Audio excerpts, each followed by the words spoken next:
there is this golden pot that is covering my vision. So only you, Tattvam Pushan, only you, Pushan here means nourisher, the nourisher, O Lord Sun. We have many names of Bhagwan, Surya, Savitur, Pushan, and so on. Those who do Surya Upasana and know all those names. So only you, Bhagwan Surya, can apravranu, only you can uncover this. For whom? For Satya Dharmaya Drishtaye. This is the fourth case. Who can see this truth? Only one who has followed Satya Dharma, the path of righteousness. And he says, I have followed the path of righteousness, O Bhagavan Surya. So please uncover this lid so I may see this truth. So Pushan means nourisher, one who nourishes us, one who maintains us. And as we know, the sun maintains the whole earth, the whole universe. If the sun was not there, there would be no life on earth, and it would be a frozen planet, completely frozen. There would be no plants, birds, animals, humans, nothing. So this shloka can be understood at multiple levels, this mantra, at several levels. I'll try to cover all. One is at the level of the ego, the level of the body, about wealth, about the world of matter, Maya, samskaras, everything, the Brahman, everything is covered in this one mantra. So I'll try my best to cover it. And then let's see how much time we have. If not, then we'll do the second mantra next week, because somebody wanted me to summarize the Vishnu Sahasranama and the questions, introduction, brief summary, because today as we had said, it is Bhishma Parva. We honor Lord Bhishma himself, because he is the one who revealed the glory of Vishnu Sahasranama to Yudhishthir. So everybody should chant it at least once today, at least once. It's a very auspicious day, and when the whole world is chanting, you will get great punya. So starting at the ego level, first of all, at the ego level, I have this idea that I am somebody special. And this ego clouds my vision, because this is the one that separates me from God. Because not only separates me from others, but from God also. Because as long as I think I am separate, I am never going to progress in my spiritual journey. So this ego has to be sublimated, has to be reduced to a bare minimum, where I don't exist. And we'll see in the next mantra where the student says that alone is, him is me. Well, that is in the next mantra. So chanting of this mantra is a very beautiful way to reduce the ego, that, oh Surya Bhagwan, by myself, I am not able to see you. I am not able to see the truth. Why? Because my mind is covered by ego, is covered by ignorance of my true nature. And therefore, I humbly pray to you, O Lord Surya, to remove my ego, to reduce so that is at the ego level. At the body level, this I had heard many years ago, this particular description of this mantra, where it is said that this body has a golden color, right? It's brownish, golden, light color or dark, but it has a kind of goldish hue. Also, body we revere like gold, right? For us, our body is most important. So this body is a golden part which is covering the truth, because as we have said many times, all of us are Brahman. I am that truth. I am infinite, but excessive attachment to this body, which is the golden lid, which is covering my true nature. So that is second. Third is at the level of possessions. So this vessel is said to be gold. Why? Because we love gold, right? Everybody who is here who doesn't want like golden jewelry, everybody wants. And we consider gold as wealth. That's why they say how many kilos of gold. In the olden days, they used to say, how many kilos of gold does this person have? That is his wealth. So wealth is considered as, and wealth does not only mean gold, means property, all my possessions, whatever I have. And what we do is we are so attached to these possessions, to the money and the wealth, that we don't have time to turn our mind towards God. So it is, my vision of the truth is obscured by wealth, which is the gold represented by gold. And we see that very beautifully in Ramayana, where Sita ji, she left the palace, she left all her comforts and stayed with Bhagwan Sri Rama for 14 years in the forest without complaint. And even though she was told by all the Ayodhya Vasis, her parents, even Ram and Lakshman ji told her that don't come. And even when we are just listening, when the minister was sent, Sumant ji, Dasharath says, at least bring Sita back, because I promised her father I'll take care of her, and what care am I doing sending her to the forest? So at least bring Sita ji. But she didn't. She never complained, and she stayed 14 years. But when did her mind get deluded? When she saw the golden deer, right? And then she should have understood that if it is golden, it cannot be a deer, because gold is matter, and matter cannot have sentiency. Matter cannot move. So if that is running and if it is made of gold, it has to be Maya. But what they say is, one of the readings says that the gods purposely deluded her mind so that otherwise, how would Ramchandra ji go pick a fight with Ravana, destroy him? See, the purpose of Ramchandra ji's birth was, so this whole drama was done by the gods in heaven to get rid of Ravana, because Ravana could only be destroyed by a human. See, that was his vardhan he had. And he said, a human can never destroy me. So this whole Leela was done. So the moment she left Rama and got attached to the golden deer, see, as long as she was with Rama, she had Sat, Chit, Anand, everything, whatever. So that's what happens. See, as long as whatever I have, I use that to reach God, that is good. But if I use God to get something else, you say, oh God, give me, make sure my bank balance increases, make sure the Dow Jones goes up. Then what you are doing, using God to get something else. And once you do that, then God becomes the means, and that becomes supreme. So that's the mistake Sita ji made, that she used Bhagwan Sri Ram to try and get the golden deer. So that is another thing, that her mind was deluded because of gold. And then what happens? She left Dasharatha and went to Dashamukha, went to Lanka, which is the place of samsara, of this great wealth and power. So Dashamukha means he had 10 heads, Ravana, and Dasharatha, of course, Ram was Dasharatha's son. So from Dasharatha, who is the abode of goodness, she went to Dashamukha, who was the abode of evil.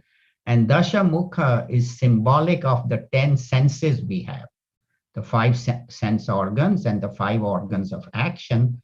So these 10 senses bind us, get us caught. So that is symbolic, that Sita ji was caught and that's what happens to us. When we go after possessions, then all our senses, we see only that, and we want to acquire that.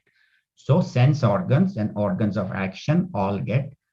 And then what happened? But then she immediately, when she was taken, then she realized her mistake, and she said, I'm not going to repeat this mistake again.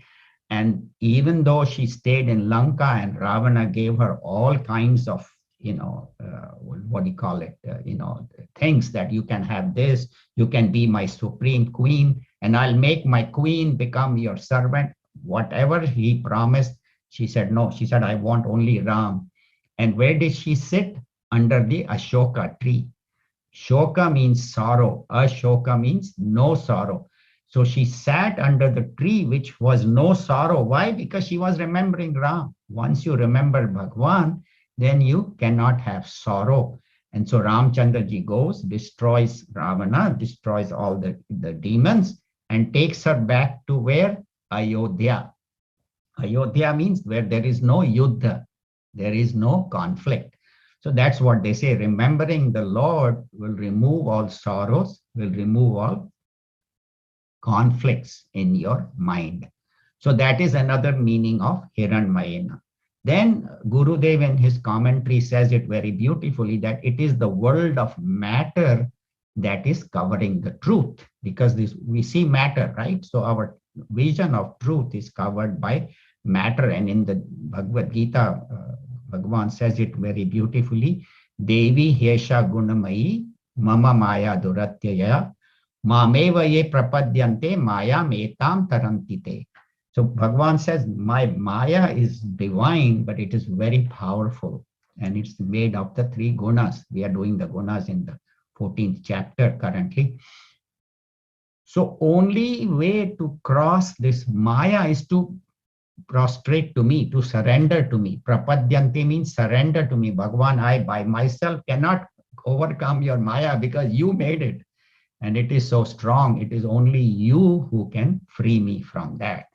So that is another one. So with Maya, we get caught in samskaras. Another meaning of this shloka. Samskara or samsara? Samsara, samskaras, both. Samskaras means the activities of samsara. So that is called samskaras. Kara means activity. So activities of samsara we get caught in. Ye karna hai, wo karna hai. I have to do this, I have to do that. And then at the highest level, this prayer is to Brahman, that supreme consciousness, who is manifesting as Bhagwan Surya, who is manifesting as me, but I am not able to see that. So in this prayer, all levels of knowledge are addressed. And Ramakrishna Paramhans said it very beautifully, that we have three goals in life: Kamini, Kanchan, and Kirti.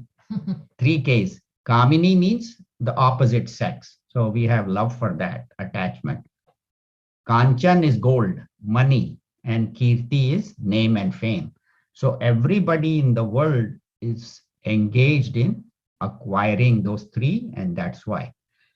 So then, the student says, but I have a right. See, Gurudev in his commentary says it very beautifully. He says, I have loving authority. I have a right to this knowledge, and Bhagwan Surya, you have to reveal it to me. So it's not a command, it's not an instruction, but it is a request coming out of love. And why? Because he is Satya Dharmaya. He has lived a life of righteousness. He has done what is right. He has done what is truth. Satya means truth. So he has lived a truthful life, doing the right thing. That's why our motto in India is Satyamev Jayate. It comes from Upanishad. Satyamev Jayate na amritam. So truth alone prevails, not untruth. And no matter how much you may try to hide something and you think nobody knows, sooner or later it will come out. That is the nature of truth. And so, having lived a life of truth, oh Bhagwan, I request you to reveal yourself, reveal the truth, my own nature to me. So an example they gave is, suppose 75% is pass, right? In this country, they have 75. In India, used to have 35. Say 75% is passed, and you have passed, appeared in the exam, and you got 68%. You have 7% short. So then you can request the teacher, teacher, look, I worked hard and but I couldn't get it. So teacher has the authority to give some grace marks. Okay, from 68, I make you 75. But suppose you haven't even submitted the paper, or you left a blank paper, or you wrote a few lines and you only got 5%. Can you ask the teacher for 70%? No, No. she's not going to give it.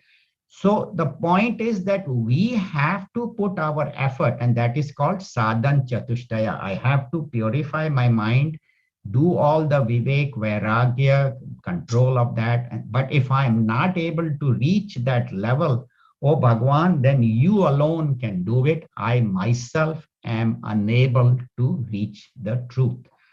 So that is the prayer of the student. The example I had read is that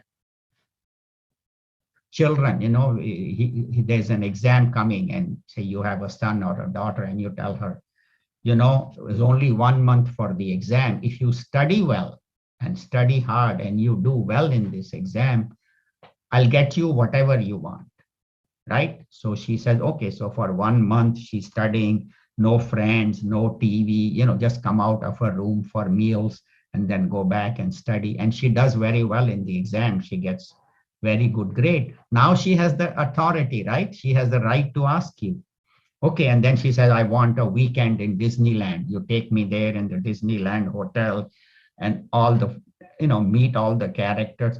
So then the parents willingly do that because this child has put the effort. So same way, if you and I have put the effort and lived a life of dharma, lived a life of righteousness, satya dharma. Dharma means doing what is right to be done.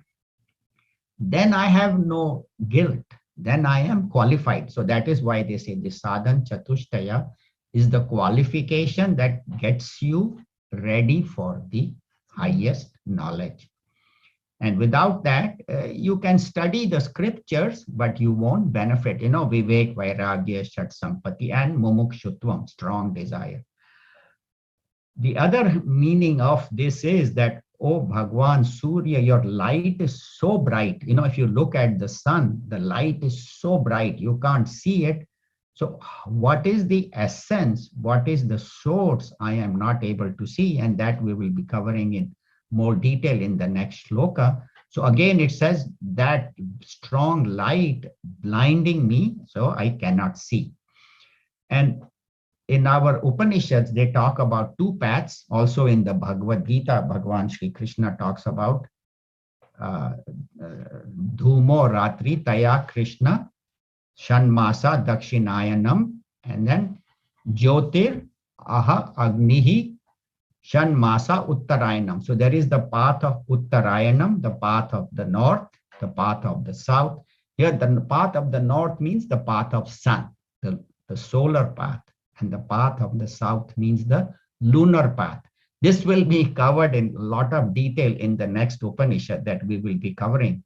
In the Prashna Upanishad, they have devoted so many mantras. So we'll go into more detail, but in briefly, the path of sun, the solar path, the northern path is the path of knowledge, path of day, path of brightness. So those who pursue that path very sincerely go to Brahma Loka. And from there, Brahmaji again starts with Isavasya Midagam Sarvam. So again, it will start with that. So better learn now itself. Don't wait for, first of all, to go to Brahma Loka is very hard. And then Uparsya again. And then you have to study Sanskrit, by the way. So start studying Sanskrit from now itself. Anyway, so the point is that Brahma Loka is the path of Surya. And the path of moon is also not easy. Moon is what? That you do all the rituals, all the prayers, but you do them to go to heaven, to enjoy sense pleasures in heaven. And if Bhagavan says that's what you want, okay. Gita also says, whatever your Shraddha is, I make that Shraddha stronger. So if my Shraddha is sense pleasure, I want to go to heaven, he says, okay, go to heaven and enjoy heavenly pleasures, but you have to have done good deeds. If you haven't done good deeds, forget it. Then, of course, you go to the lower 6 worlds. But if you have done good deeds, but with the idea of enjoyment, pleasure, then that is the path of moon, because moon represents pleasure, right? All the sensual things all happen at night. gambling, drinking, all those things happen at night, the path of moon. But those who have lived a good life, but their desire is pleasure, they enjoy heaven and they come back. So they say, oh Surya, give me that avenue which there is no return. See, Tad Gatva na nivartante, Bhagavan says in the 15th chapter, Tad Dham Paramam Mama. So give me that path, O Surya Bhagavan, the straight avenue, straight path where there is no return. And this prayer also refers to Atman, the consciousness. Guru Dev says in his commentary that it is this Atman, the consciousness, that is the nourisher. And that is light, that is brilliance. So this prayer is offered to the Atman, the consciousness. We have time. Huh? Yeah, also, the ego, that's Gurudev says in his commentary that this is chanted for a dying person. Does not mean that when he's taking his last breath, then you chant. It is useless for him because wo kya karega? It is for us, for the ego to be destroyed. Yeah, for the death of the ego, this mantra is chanted.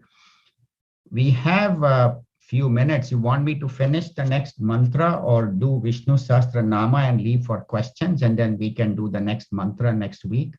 What do you think? You can finish 3 next week. Yeah, we can finish 3 and then the following week do the entire summary of Isavasya Upanishad. So what I'll do is in the week after next, go verse by verse into great detail of the each mantra, and then try to kind of connect all, because Gurudev has given us 6 waves of thought. So I won't cover the next mantra.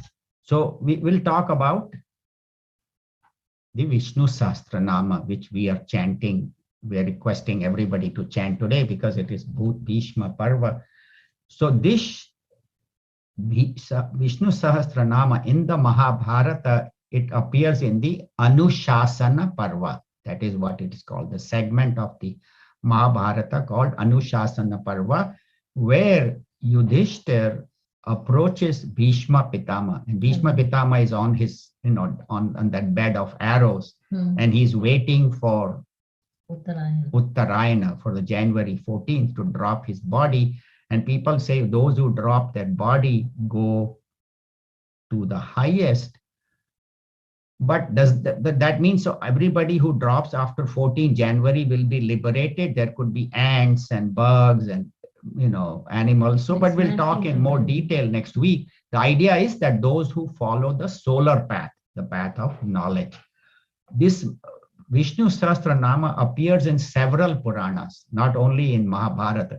It is also appears in a Sikh text called Sundar Gutka, a version of that. So it is so interesting that the Vishnu Sahasranama is there in not only in Mahabharata, in Puranas, and even in the Sikh texts.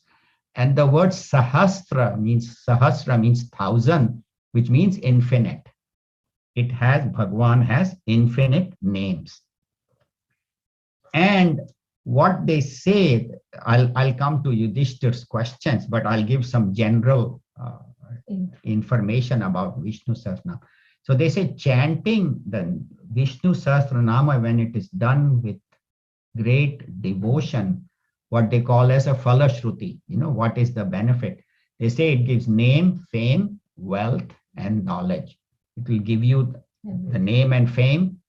It will give you whatever worldly possessions you want, but most important, it will give you purity of mind, knowledge, will purify your mind. Chanting the name of God, that's why Sahasra is infinite. See, God is infinite. Actually, God is infinite, right? Everything is Him. Everything is that, Him, her, that.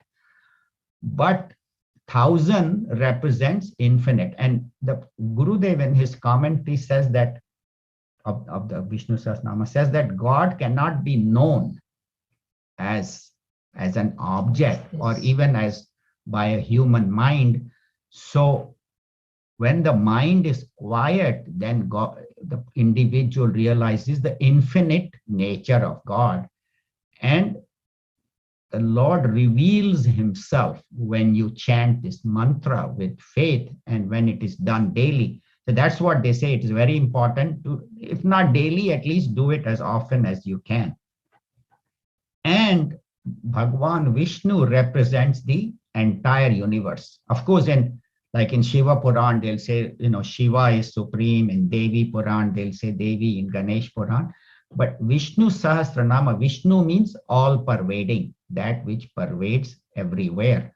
So which means that the supreme reality is Vishnu, and all this you see is manifestation of Vishnu Bhagwan himself. And out of all these Sahasranamas, it is the most popular. We have Vishnu Sahasranam, we have Lalita Sahasranam, which we do at Navratri. We have Shiva Sahasranama. All of those we have, but Vishnu Sahasranama is the most popular. And actually in this, you will see that there is no difference, because some of the names are Shiva, Shambhu, Ishanaha. So even in Vishnu Sahasranama, names of Lord Shiva are given, Brahmaji is given. So the point is that they are not separate.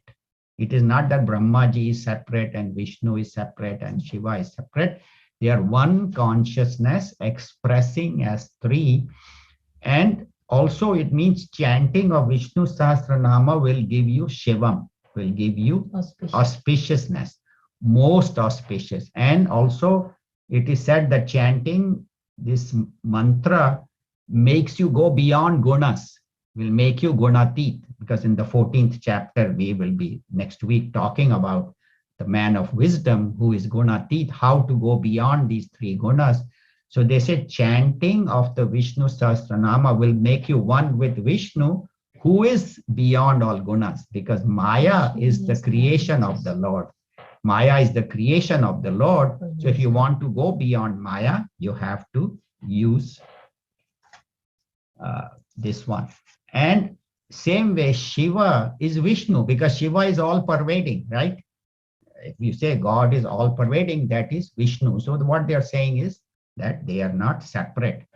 Also, they say that in the Vishnu Sahasranama, there are prayers of the Sagun Brahma and Nirgun Brahma. Both are there. Both are there. There is also karma and upasana. How is there karma? You chant the 1,000 names. That is karma. And what is upasana? Shantakaram, Bhujagashayanam, Padma. So when you chant the Bhagwan's beauty and his qualities, that is upasana. And chanting itself is karma. And then there are so many names there which indicate the all-pervading nature. Vishwam Vishnu, right away there. Those two talk about the infinite nature, that this universe is the whole Vishwam is Vishnu, and Vishnu himself is all pervading. So karma, bhakti, jnana, all are covered in Vishnu Sahasranama. Also another place I read that Bhagavad Gita and Vishnu Sahasranamas are chanting of Vishnu Sahasranama and studying the Bhagavad Gita. Again, chanting does not mean only mechanically chanting, but if you can study the meaning of the names and do it. That's why this book that Gurudev has written called 1,000 Names, 1,000 Ways to the Transcendental. But Puja Gurudev has taken commentary by Shankaracharya ji. And it is said, when Shankaracharya ji approached his guru and got the highest knowledge, the guru instructed him to write a commentary on the Vishnu Sahasranama. And Shankaracharya ji, Bhagwan Shankaracharya ji wrote a commentary on each of the 1,000 names. And when the guru read it, he was so pleased. He blessed him and said, okay, now you are ready. Now you can go out and spread this message. So Gurudev in this book has taken the commentary of Shankaracharya ji and written this in English, 1,000 names. So that's what they say, that these names of Bhagwan are his glories. Because God is so glorious and we cannot be defined.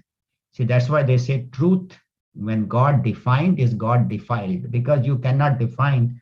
But the rishis have made 1,000 arrow marks. And they say you pick only one. Just pick Vishwam, Vishnu, Vashatkara with the meaning. Or sometimes they say Ramanama, just chanting the name of Rama is equal to 1,000 names of Vishnu. So what they're saying is that you don't necessarily, if you chant, of course, it's beneficial, but Gurudev says just pick one name, contemplate upon it, and become one with it. So that is the glory of these 1,000 names, that any of these names can take you to the highest knowledge.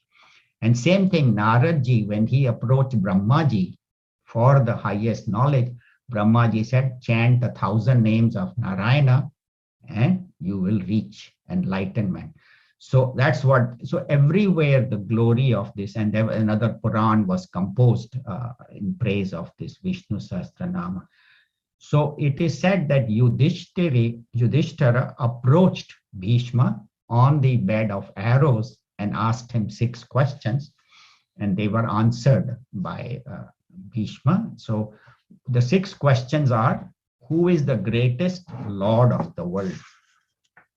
And I will just read the Sanskrit. Kim ekam daivatam loke, who is the greatest Lord on the world?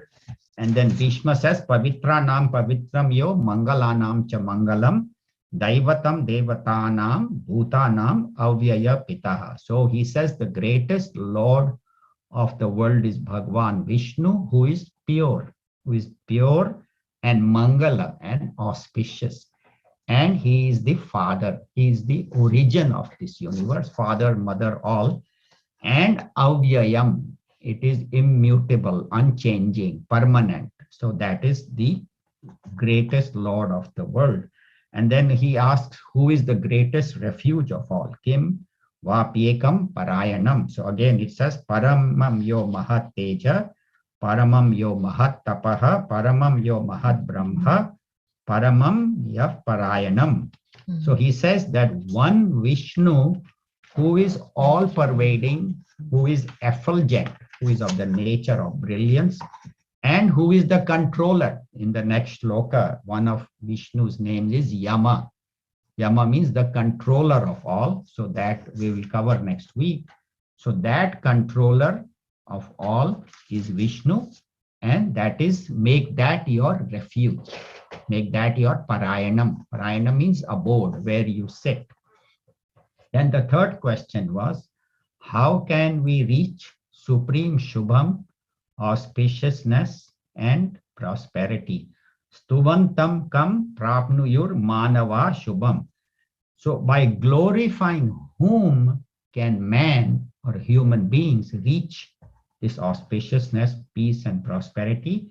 So the answer is Jagat Prabhum Deva Devam Anantam Purushottamam Stuvan Nama Sahasrena Purusha Sattatothitaha. So he says that by glorifying the Supreme Purusha, who is engaged always in the welfare of all and controls karma. See, he is the karma phaladata. If you want the supreme prosperity, you have to do the right karma, and because he will give you the results of your karma, and that is Lord Vishnu himself. And then worshipping whom can we reach supreme prosperity? Kamarchanta prapnuyur manavaha shubham. So he says, Tameva charchayan nityam bhaktya purusham avyayam stuvan nama sahasrena purusha sattatothita. I know Jayashree has all these memorized. So it says by meditating and worshipping, by meditating on Bhagwan Vishnu, worshipping him, prostrating to him, surrendering to him, we get calmness of the mind. So by calmness of the mind, I am able to achieve the highest auspiciousness, highest prosperity, the highest goal, the highest purpose in life is that. So then fifth question is, what is the greatest dharma? And the sixth question is, how can creatures go beyond this bondage of samsara? That's right. So ko dharma sarva dharmanam bhavatah paramo mataha kim japan muchyate jantur janma samsara bandhanat. So he says, the answer is anadi nidanam vishnum sarva loka maheshwaram Lokadhyaksham stuvan nityam sarva dukhati go bhave. So he says the Lord Vishnu, who is the greatest dharma. There is no greater duty than worshipping the Lord. We say, I have so many other jobs. I am a housewife, I am a mother, I am a father, I am a son, a daughter. Yes, we have all those duties, but the highest duty is our duty to God. So that is the highest dharma. And who is this Bhagwan Vishnu? He is Anadi Ananta. He is beginningless and endless. So there was never a time when God was not, and there's never a time when God will not be there. He is this Supreme Lord. And when you chant his name, you go beyond the bondage of samsara. So this world that appears so powerful to hold us, this Maya, said by surrendering to the feet of the Lord, you can reach it.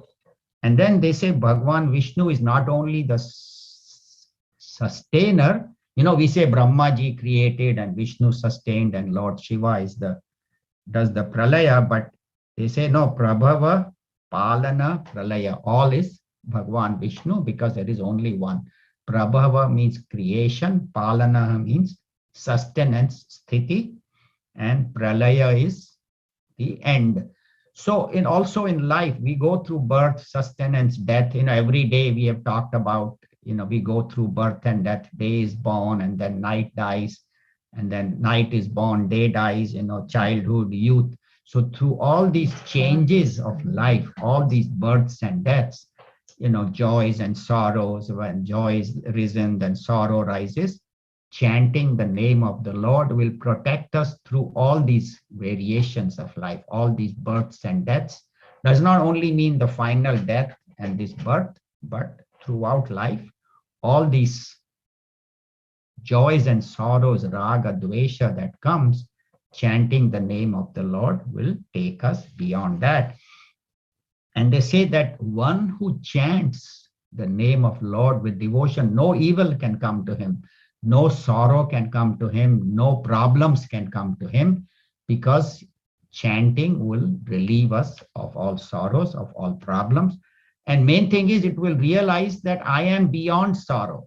I am beyond problems because I am that. And this we will do in the next shloka next week, that my true nature is beyond that. And that is the idea, that through this knowledge, I go beyond. That's what even in this, he says, Amrita Mashnute, enjoys immortality.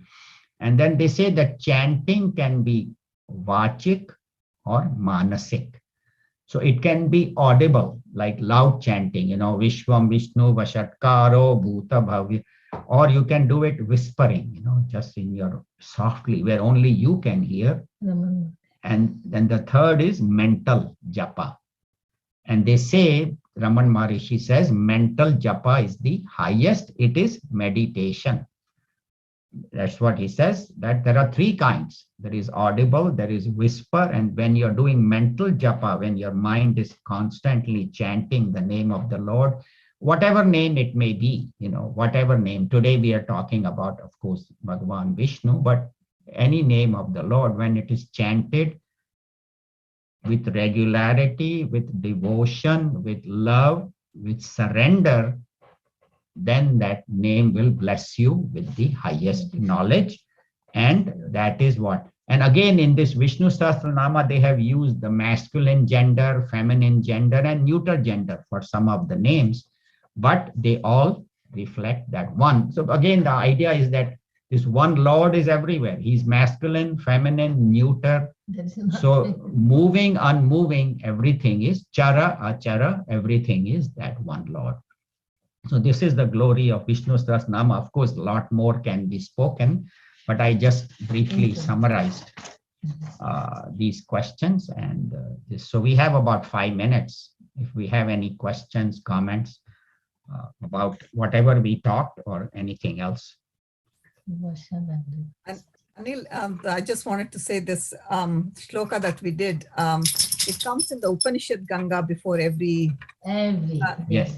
episode, yeah. Yes. So true. Right. Hiranmayena I remember, Patrena. Yes. Yes. Yeah. Yes, before Upanishad Ganga starts, right? Everyone. So they have also selected this. So there must be something Actually, special. that is beautiful if people have not watched it. Yeah, if you haven't watched Upanishad Ganga, Watch it. please go to YouTube and watch. I mean, each one is half an hour. Beautiful story with a lot of message. It's very interesting. It's not. From 1 to 52. I think. Yeah, 52, and yet they're all stories. And at the end, there is a brief message. So if you want entertainment and you want knowledge, watch Upanishad Ganga. Just go to YouTube, Upanishad Ganga, and it's a masterful creation of Chinmaya Mission. Amazing job they have done. How they have taken these stories and given the highest truth, which even a child can understand. So it's very beautifully done. Thank you for bringing that up, Jayashree.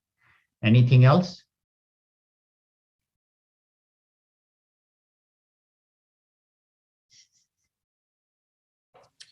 Thank you, question. Anil. Thank you. Oh, I sure. just have one picture in my mind that when Bhishma Pitama was on, when Yudhishthir went to Bhishma Pitama, Krishna was right with him, right? Yeah. Krishna. That's what the pictures they always shows. Yeah, Krishna was there, but she said, did Krishna say it or the Bhishma? No, said it? Bhishma said. Bhishma Because said. he asked him the Yeah, question. he asked him the question. Bhishma was Okay, himself so- enlightened. He was an enlightened master. He lived his whole life. So he asked. In fact, Bhagwan Krishna had great devotion for Bhishma. He always used to bow down to him, and because he was senior and all that. They all went Also, to him after Krishna, the he war. told Krishna, right? Krishna told him to ask Bhishma Pitama. Yes. Yeah. Yes. Krishna told him. Oh, okay. So yeah. So, okay. But No, I Yudhishthir just himself wanted was. to have, Yeah, I go ahead. wanted to have some in my mind, clarity in my mind about how this all came about. I chant it every day, but I was like, I need to know exactly. Yeah. So okay, thank you. No, thank you for asking, because then it made me read also. See, that's the benefit. That's how I and then benefit. I because today I always had this narrow vision about it's in Mahabharata, but now we know that it's everywhere, Right. and it's so No, I have the book too, so I'll read it again, the Gurudev's That's a book. beautiful book. Yeah, this one, Yeah, I had read it long time ago, The 1,000 Ways to the Transcendental. Yeah. Gurudev, it's available in the Chinmaya Mission.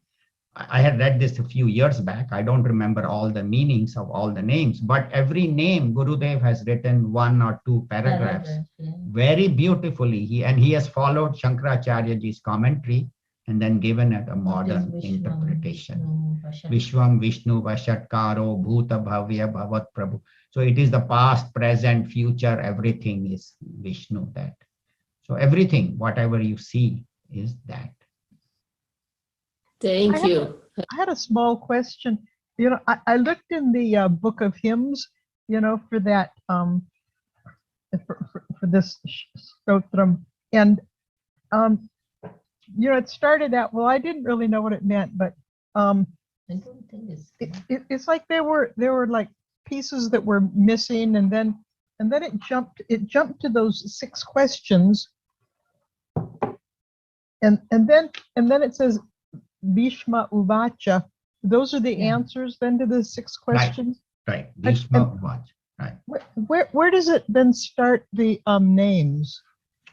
See, first in the introduction, it is Yudhishthira Uvacha, then Bhishma Uvacha, and then the 1,000 names start. Vishwam, Vishnu. Then they do the stuti. Shantakaram, Bhujagashayanam, Padmanabham, Suresham, Vishwadaram. But the name starts from Vishwam, and the name starts from Vishwam, Vishnu, Vashatkar. But they praise the Lord's form before they do the 1,000 names. So the first name is Vishwam? Yeah, Vishwam, Vishnu, Vashatkaro. Okay, I'll look for that then. Okay. Yeah, and that's where the 1,000 names start. Okay, I just couldn't understand the structure of it very well. Okay. Right. And then the glory of chanting was explained by Bhishma Pitama. Yeah, the beginning method I'm missing in that book. In the book of hymns? because it's a long conversation before that. Before that. Yeah. But you Yeah. can Google it. You can Google it. And if you go to Google and put Vishnu Sahasranama, they will give you the questions, the answers. Though Gurudev has done a much better job of answering it. And they will introduce it. And yes, and also talk about the way each name. Yes. This book has everything. This is Mission's book too. Acha. Yeah. Yeah. Same thing. This book has again the questions, the where it was located, how it happened, and the answers, and all the benefit of chanting and everything. 1,000 names each And each name Gurudev has done in like about 1 or 2 paragraphs of each name. Like Vashatkara, the one that controls everything, that for like all that. All of that. So each name Gurudev has. Yeah. Sometime you mean do that. It will be nice. Okay. That way everybody will. Okay, sometime in the future. Next one, I am preparing Prashna Upanishad. It's very interesting. It's a longer Upanishad and very different approach to the highest reality. So we'll do 1 more week, maybe 2 weeks, and then we'll start Prashna Upanishad. I think Vimalji had done that many years ago. At least I don't remember much of what he said. Prana and Rai and all. So we'll be covering that. We did that. Yeah, he did that Prana Rai, but I mean, at that time, maybe my mind was not ready because I don't remember much. So we'll do that next week. We'll do the closing prayer. Om Purnamada Purnamidam Purnat Purnamudachyate Purnasya Purnamadaya Purnameva Vashishyate. Om Shanti Shanti Shanti. Hari Om Shri Guru Pyo Namaha. Hari Om. Thank you very much. Hari Om. Thank you. Thank you. Thank you. Thank you. Dhanyavad. Dhanyavad Dhanyavad. Mahoday. You have to say Dhanyavad Mahoday. Dhanyavad, Guruji. Yeah, dhanyavad. I'll send a Dhanyavad, list. We'll Guruji. send you a list of all the Sanskrit, for the Prathami and all that. I'll put it on the WhatsApp. Okay, Whatever thank we you. talked yesterday, Sanskrit, we'll do that. Okay. Thank you, Energy. Thank Thank you. you. Thank Hari Om. Thank you. Thank you. Hari Om.